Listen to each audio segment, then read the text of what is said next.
Hej, Duncan og Henriette og alle jer andre på Hørhus. Jeg lovede jo at lave en video nu her, når jeg var landet, og nu har jeg jo været her om et par dage, så har jeg faktisk været her i 3 uger, tror jeg. Tiden den løber simpelthen så stærkt. Men jeg arbejder også rigtig meget, vil jeg så sige. Jeg tager ekstra vagter og sådan noget, fordi de mangler, når folk er syge og sådan noget. Det er jo det, der er. Men lige nu, der er jeg faktisk ved at få gjort rent i min hotellejlighed.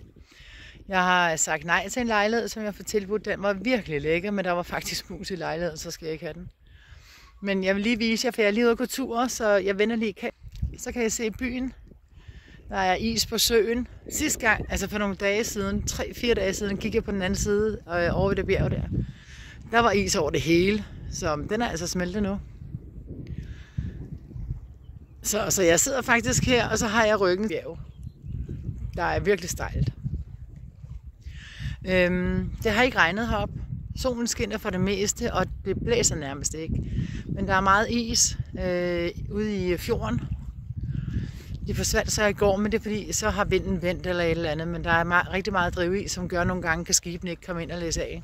Men vi fik varer for et par dage siden, så går det jo nok. Men det var egentlig bare sådan lige en hilsen fra mig til jer. Og jeg håber alt er vel på Hørhus. Men vi snakkes. Hej.